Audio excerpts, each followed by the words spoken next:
Hello and welcome back to another video.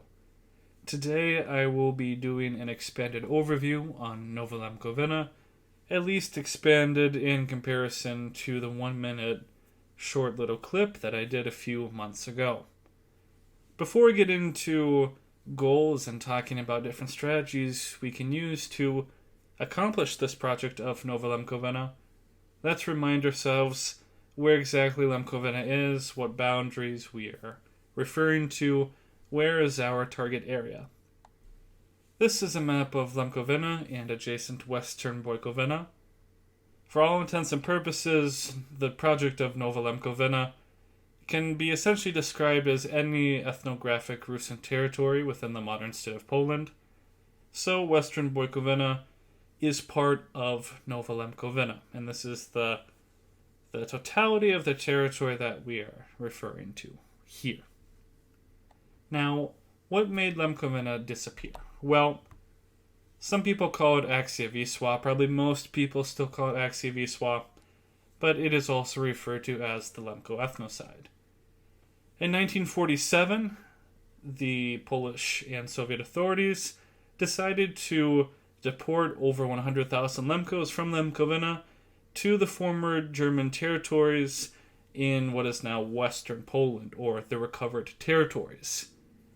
This move had little to do with Lemkos themselves, but because of the Ukrainian insurgent army that continued to fight in the Carpathians against the Soviet and Polish military, and even hitting civilian villages and other types of terrorist actions, shall we say.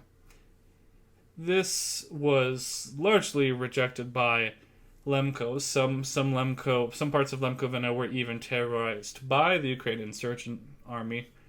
However, due to a myriad of reasons, Lemkos were considered Ukrainians and thus lumped into this operation.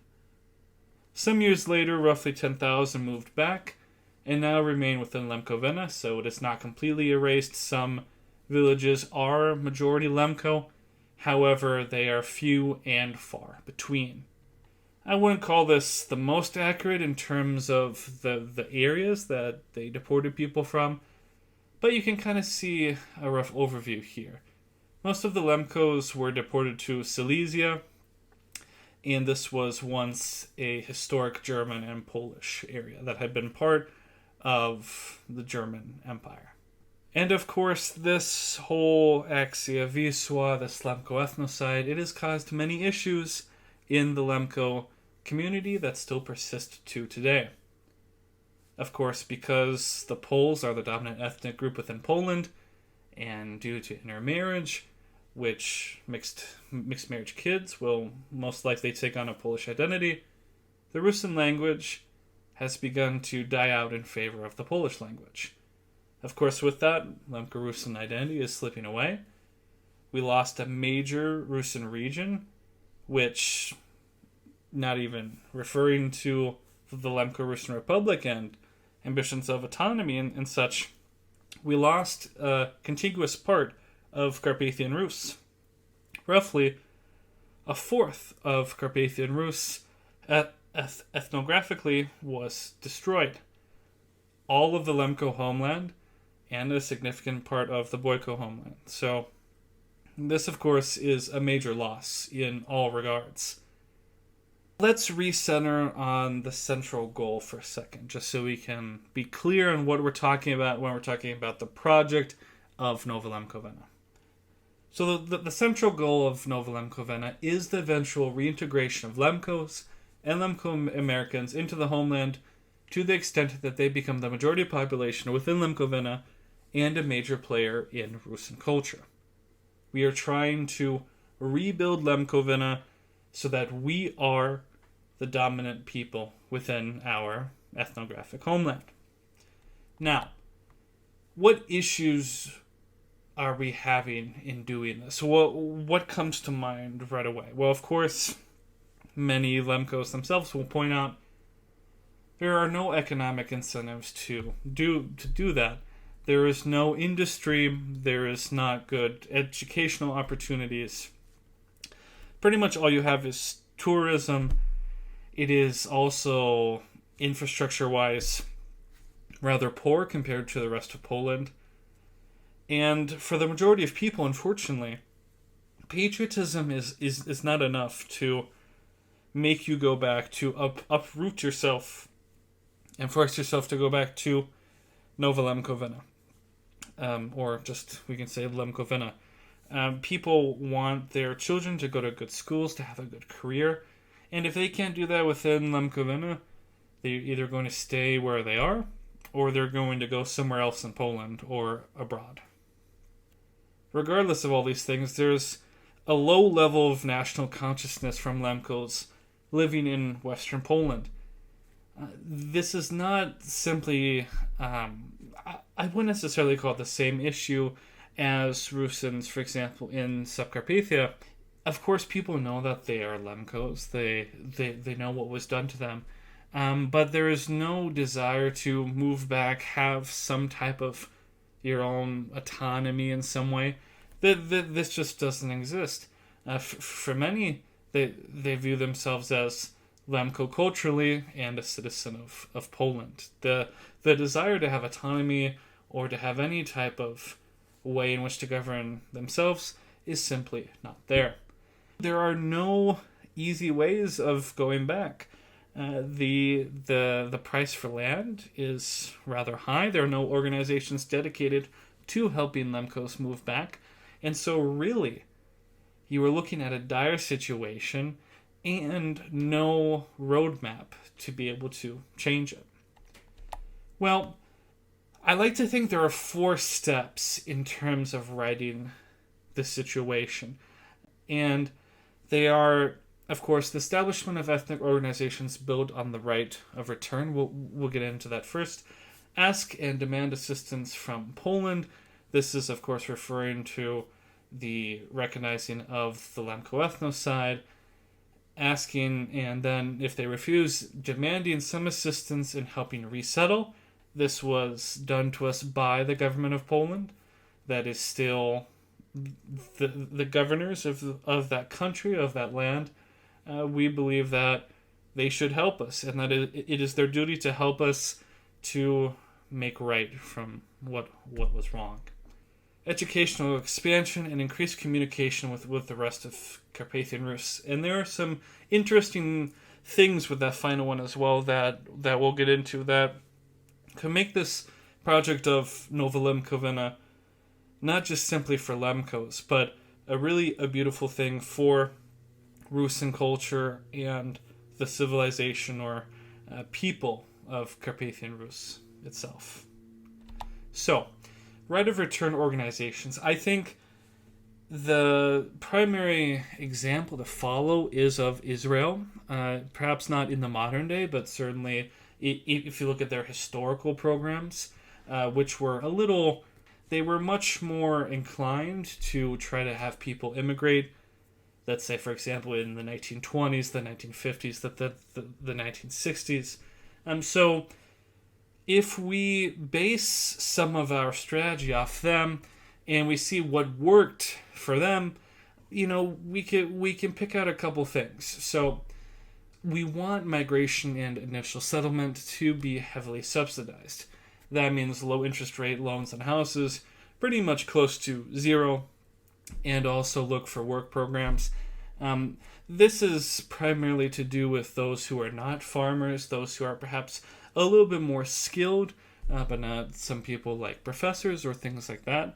Make it so that essentially the land has already been bought by some type of Rusyn organization, and now they are giving the land out with low interest loans to make the process just that much more easy for people. On the Lemko American side, we should encourage our fellow diasporans to settle and invest through various incentives. Because the purchasing power, because often the skill level of Lemko Americans is rather high, we do many of the same things. For example, free land, teaching opportunities, cultural events, university positions, which I will get into a little bit more later, and also easy access to fund various homeland projects. So one example of this could be you have a bunch of Lemko Americans who are very dedicated to the repopulation of Lemkovyna, but don't necessarily want to move there themselves. They instead have a very easy way of donating to a right of return organization, who then takes this money, buys land at a good cost, and then gives out the land to interested Lemkos within Poland. And so essentially you have this kind of system of where the diasporans help those within Poland return to the homeland. And also too, this applies to both those who would move and also abroad. Free Rusyn language programs for all ages. That means regardless if you're a kid, if you're in middle age, if you are a retiree, offer ways in which you can begin to learn, people can begin to learn the language so they can further communicate with people in the homeland. And I think this is major for Lemko Americans, but as I mentioned, also very important for Lemkos within Poland, because many of them do not know Rusyn. They were not taught that. They only know Polish. So having an opportunity to be able to learn that is vital.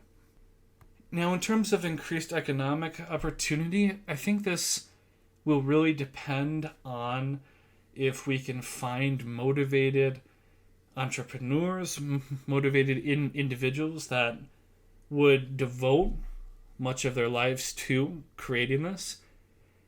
There's a couple things I want to focus on here besides just, hey, let's funnel money in there. What are some more detailed ways we can increase the economic opportunity of the zone? Well, of course, establish entrepreneurial schools and centers within Lemko areas.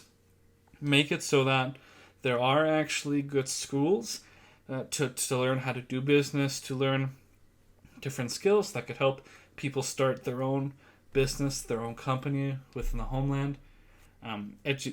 University and work contracts in new Lemko cities.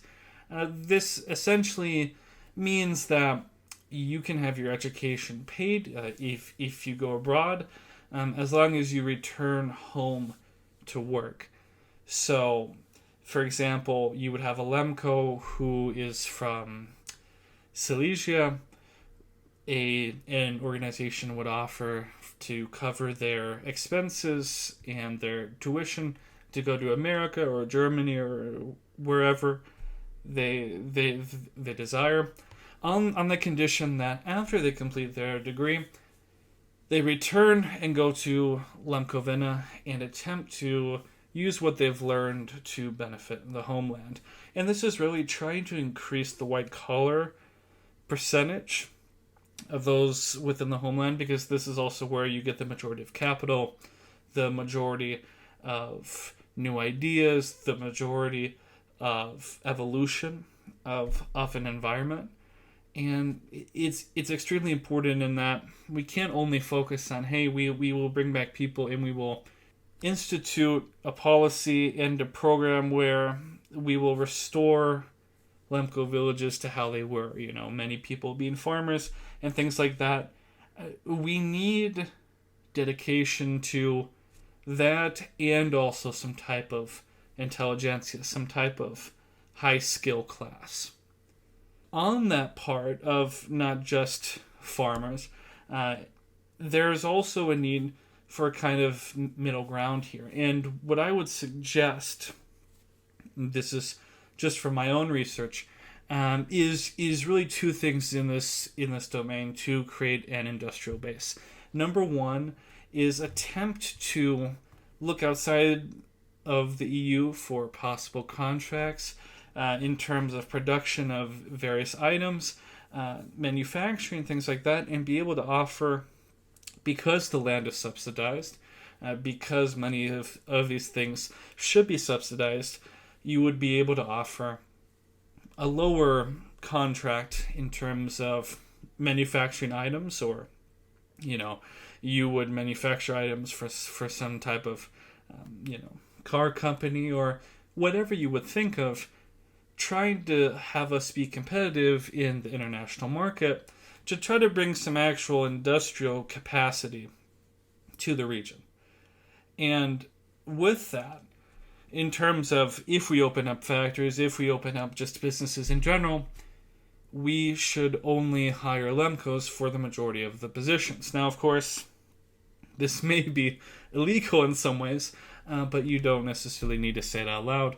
And because I'm not going to necessarily, and almost 100% likely, not going to be involved in this, to those that will do this, let me just say that you don't need to write it as an actual policy. You just need to do it and have enough cover.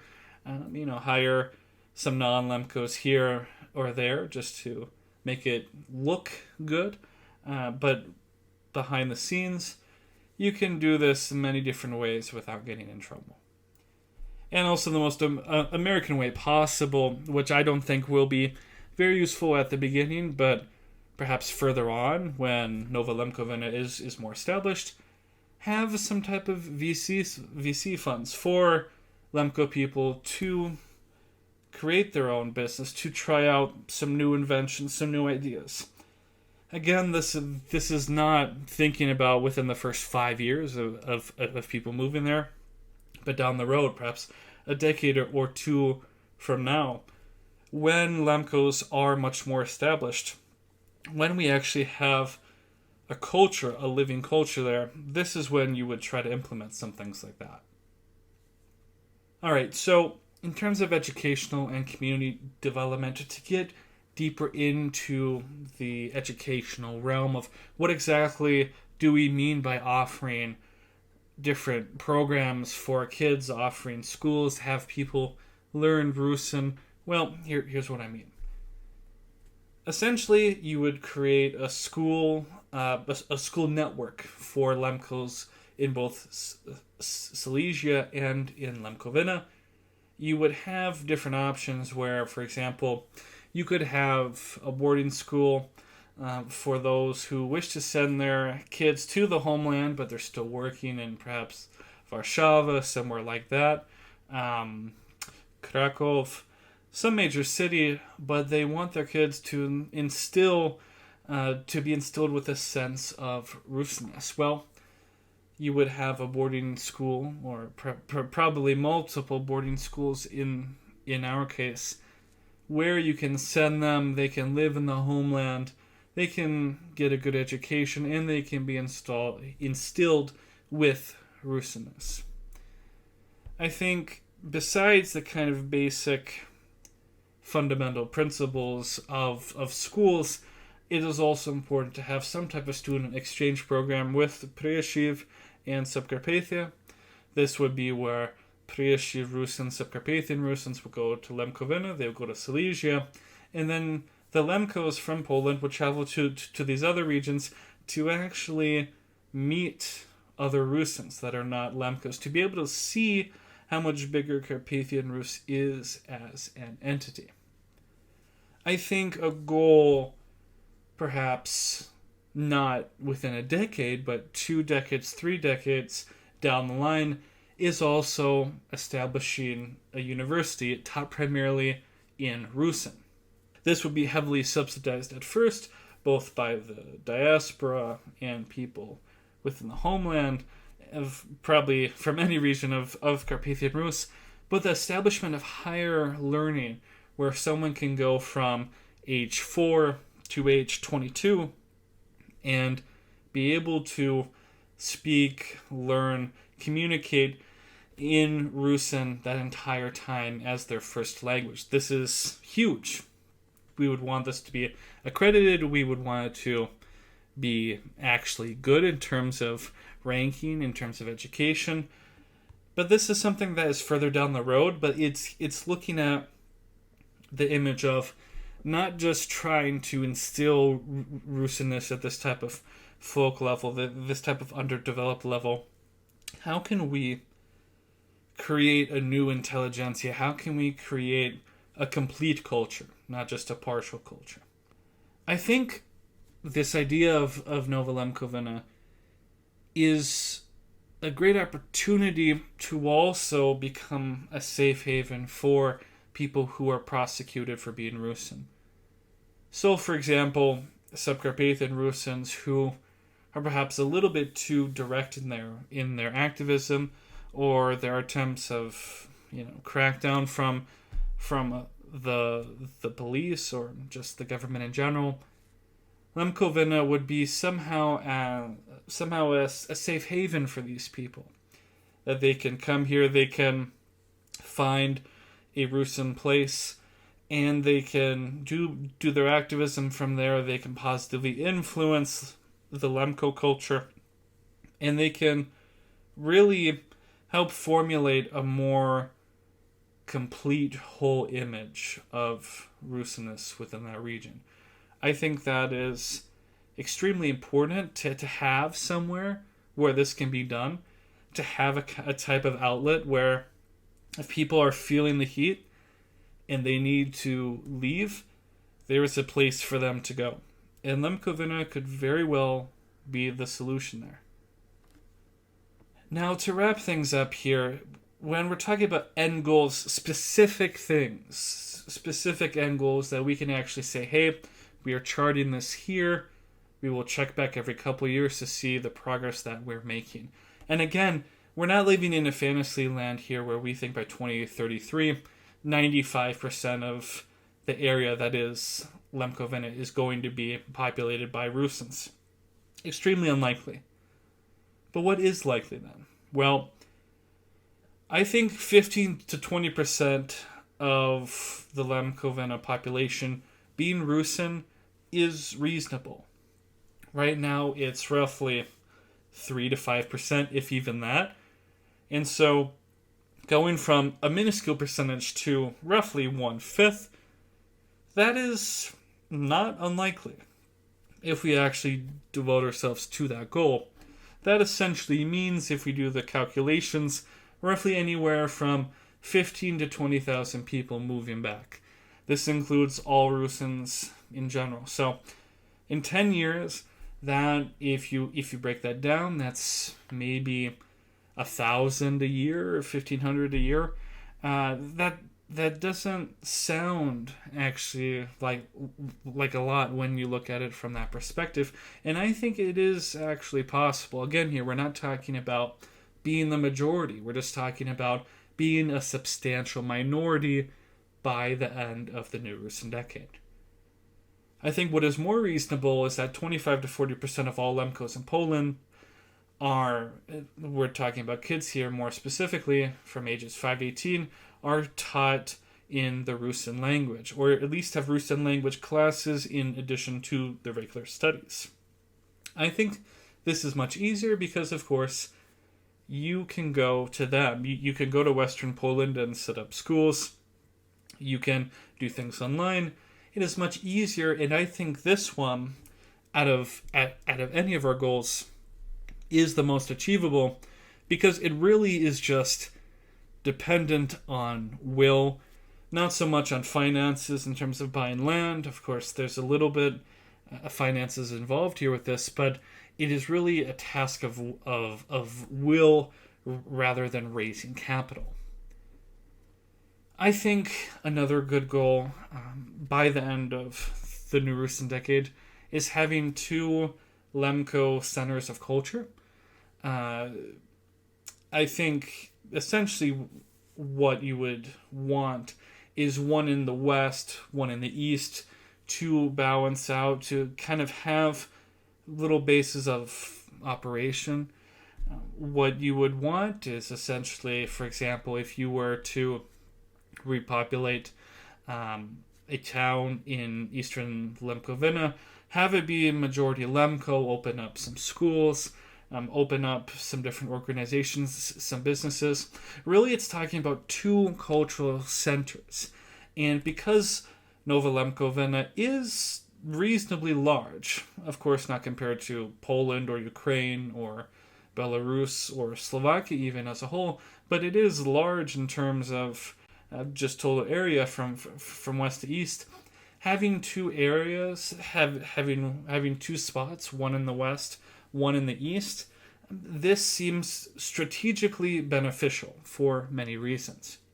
Economic production, in increasing it to the extent where it has begun to be self-sufficient. What essentially that means is that there is some type of economic activity in the region that is, number one, not based on tourism, and number two, does not need to be heavily subsidized by Rusyn organizations. That doesn't mean complete self-sufficiency, just beginning to be so. And with that, we have reached the end of the Nova Lemkovyna expanded overview. If you'd like to contact me, you can do so by sending a message to the email listed below. You can also check out my website. There's some interesting stuff there. Go to startpollock.com. Thank you for watching, and I'll see you next time.